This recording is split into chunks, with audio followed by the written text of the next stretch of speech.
What's going on? Welcome back to Chicago Cubs Central. Listen, guys, I got big stuff for you today. You're going to love every bit of it. Today, we're diving into the fascinating rumor involving the Cubs reportedly checking in on Royals left-hander Kris Bubic. That's right, a former first-round pick coming off of season-ending Tommy John adjacent surgery. And we're going to ask, is he a buy low option or another risky arm in an offseason where the Cubs really do need to garner up some reliability? We're going to break down his stats and what he could potentially bring to that pitching staff. And y'all, listen, the big topic for today, you ain't never going to believe what the hell Bruce Levine said this time when he comments and what he told Chicago Cub fans to do. I'm telling you, it's got everybody up in an uproar. We're going to cover it all and then some right on this next episode of Chicago Cubs Central.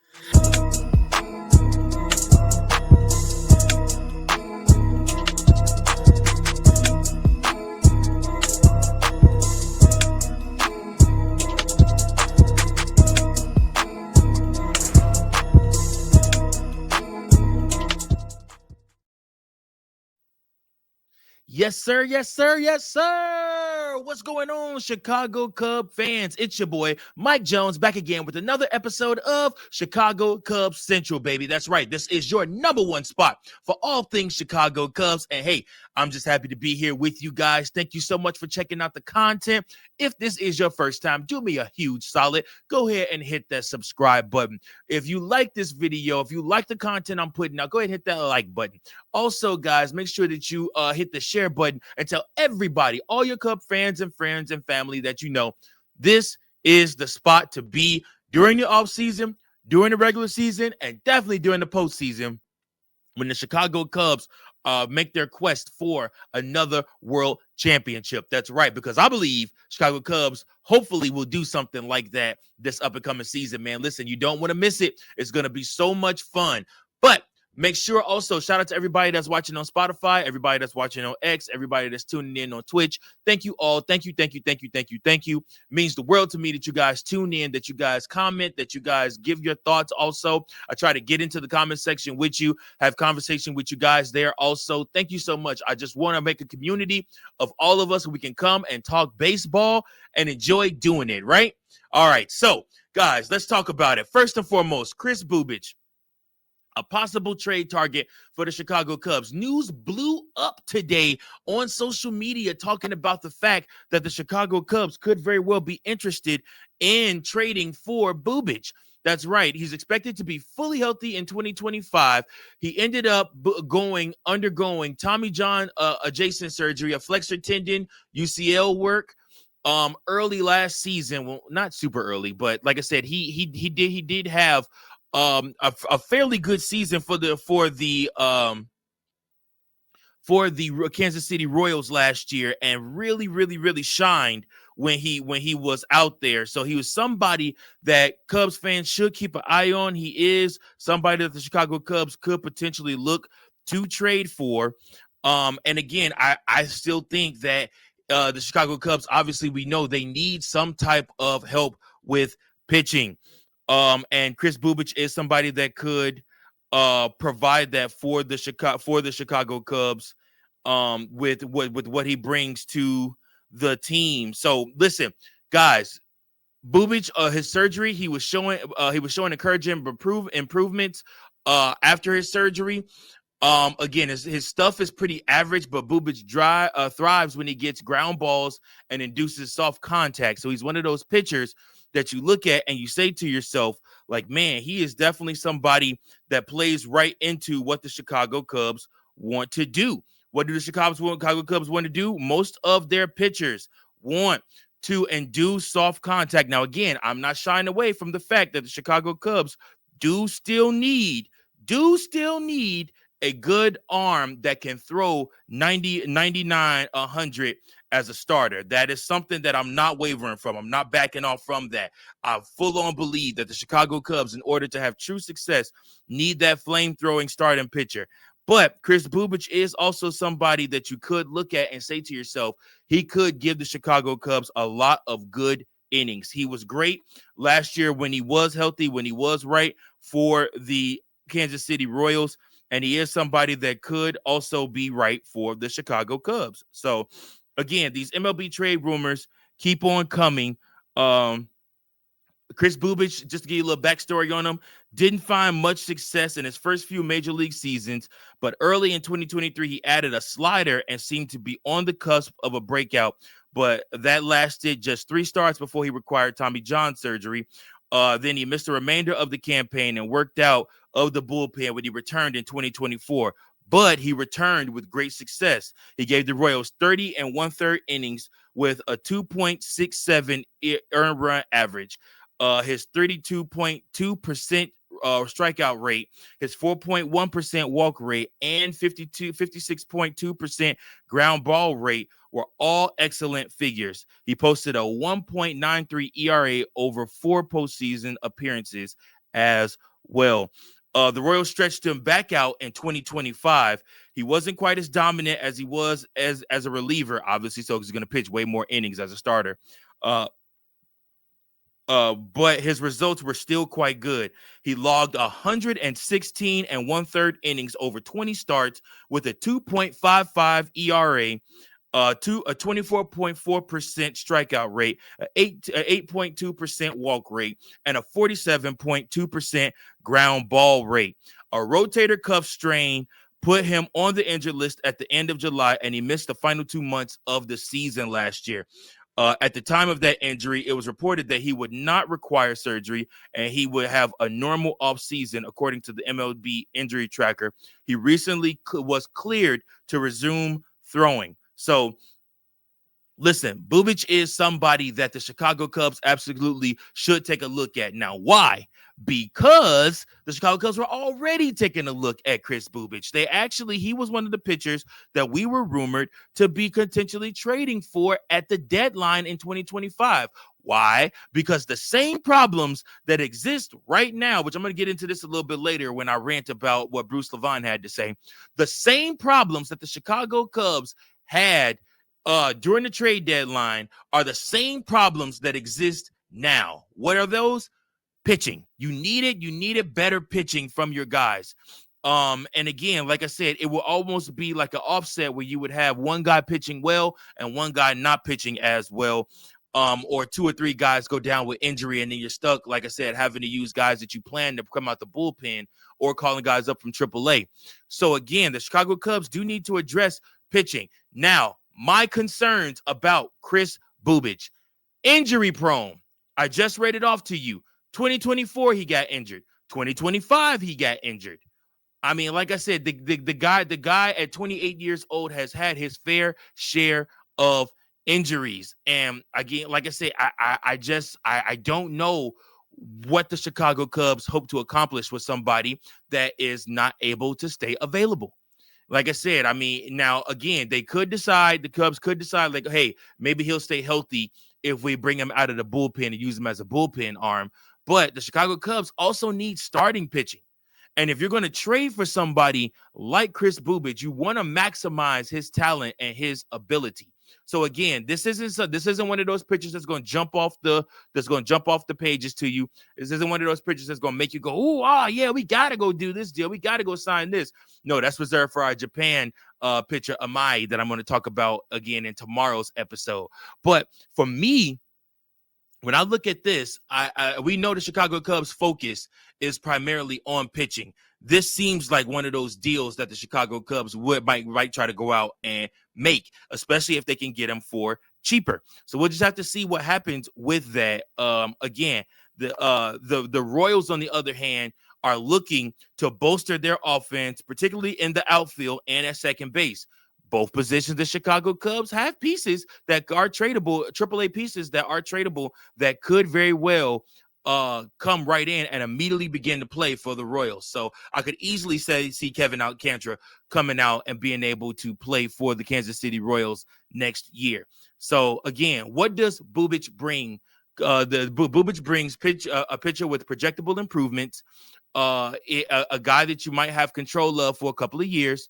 He also is a soft tossing lefty with deception and strong changeups.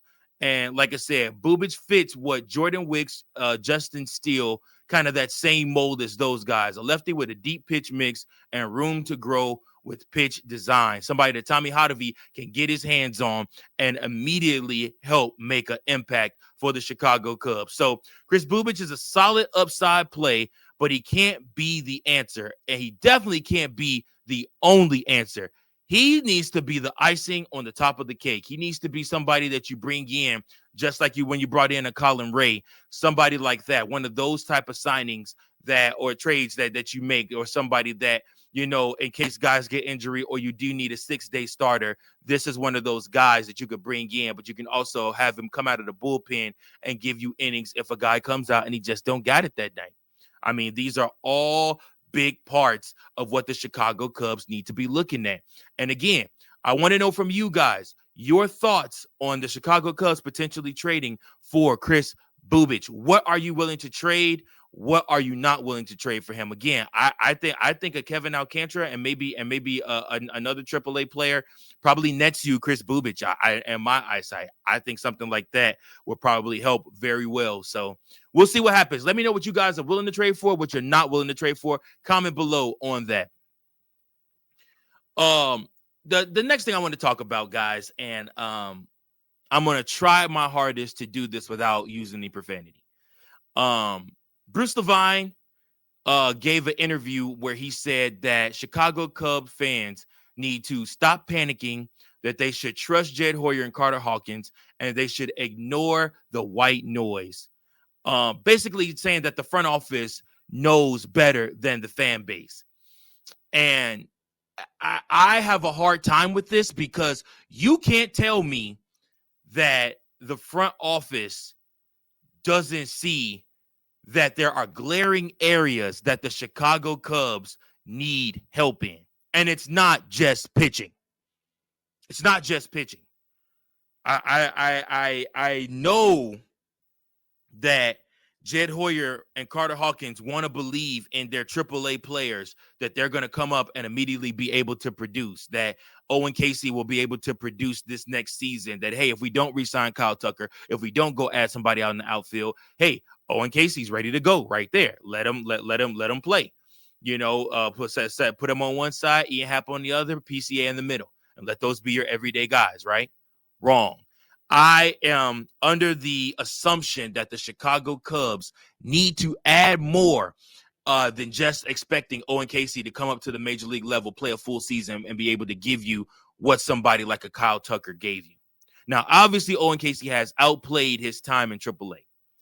But again, just looking at our roster setup and what we have, I'm inclined to believe that this front office needs to do more. And you can't tell me that Bruce Levine didn't get a call from one of them and was like, hey, you need to kind of build us up a little bit. You work for us. I mean, he does all for all of intents and purposes, work for the Marquee Sports Network, which is, you know, the Chicago, which is obviously the Chicago Cubs brand. So again, I look at this and I say to myself, Bruce, what the heck are you talking about? What the heck are you talking about? I'm going to give you 3 reasons why the Chicago Cubs fans are right for not trusting this front office. My first point, rebuild promises never fully delivered, guys. Listen, remember, we did not offer, didn't even tender a contract to Kyle Schwarber. Let that man go free. 50 home run, Kyle Schwarber, somebody that loves Chicago, was active in the community, wanted to be here, loved being here, wanted to be a Cub his whole life. Nope. Let him walk. Why? Because we had Ian Happ. Who needs him? Ian Happ's going to be better than him. Now, 4 consecutive Gold Gloves later, his defense might be better than Kyle Schwarber's, but definitely not that offense. The post-2016 retool turned into trading away the entire core. It turned into getting prospects still not fully developed, and we had no aggressive reinvestment. Fans were told, wait a few years. Well, we did. And again, like I said, the results, 1 playoff appearance since 2020 and 0. And like I said, well, we have 2 playoff wins since 2020, 2 playoff appearances since 2020. And excluding this past season, we hadn't had a playoff series win since 2017. So, I mean, listen, these are the issues that the Chicago Cubs have with the front office. These are the issues that, you know, we just never seem to hit the big home run. When we have the opportunity, we never seem to hit the big home run. You traded away all of our guys, all the beloved guys that the team would have gladly went down the ship with, and the fan base would have stayed and loved and adored. You traded them away. Now, that did net you PCA, who is a Gold Glover now, who is somebody that should have been a Platinum Glover, somebody that was in the MVP race and received MVP votes this last past season. But that's the best that came out of all those deals. A lot of that stuff was left head scratching, including your Cody Bellinger trade, which you have nothing to show for that. Number two, this is the second reason why Cub fans are reluctant to trust the management, because the management is reluctant to expend when it matters. You talk all this stuff about white noise and don't listen to the pundits or the writers or people that are paid to drum up these stories, and don't listen to the agents, because the agents are just trying to get their people paid. Well, who are we supposed to listen to? Because Jed and Carter don't tell us anything. Jed, I distinctly remember Jed giving an interview where he literally said, I'm going to work this offseason to try to get my guys re-signed, and hopefully you guys hear nothing about it. So what does that lead? That leads us as writers, us as podcasters, us as fans, left out, asked out, just wondering what's going on. What is our team doing? It's almost as if like we don't even matter in the equation. You'll know when you know. The Cubs are reluctant to spend. I mean, literally, we just heard the story. The story just broke earlier this month about the deals. And here, let me list some of the players to you that the Chicago Cubs were reportedly in on, but never made the deal for. Blake Snell, Tyler Glasnow, Max Fried, Yamamoto, Ohtani, Dylan Cease. Sound a little familiar? Xander Bogaerts. Ring a bell? All these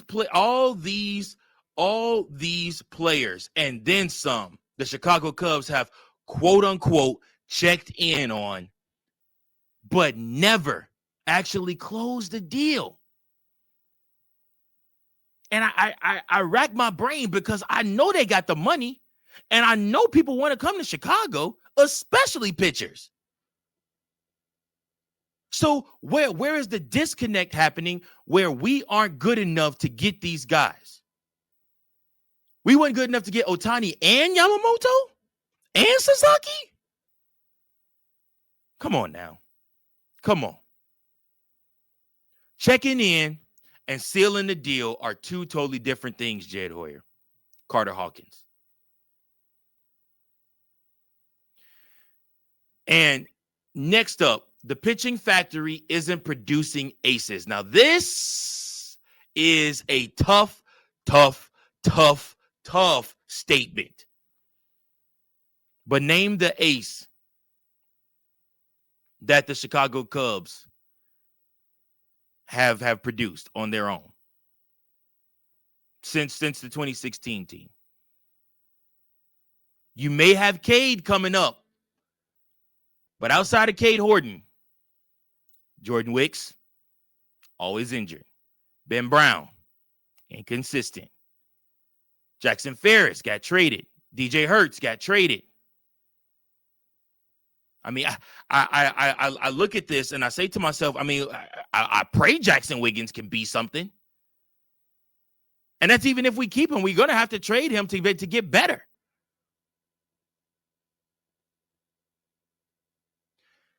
Jed misreads the timeline all the time with this team. For example, he didn't add in 2023 or 2024 really at the deadline of either one of those. Now, he had a better excuse in 2024 than he did in 2023. In 2023 just outright said he didn't like any of the trades. But in 2024, he said it was more of a seller's market than a buyer's market. I believe that a little bit more. And again, he banks too hard sometimes on the prospects to break out. That's the conversation we're going to have on tomorrow's episode when we talk about Owen Casey, when we talk about Kevin Alcantara, when we talk about those guys.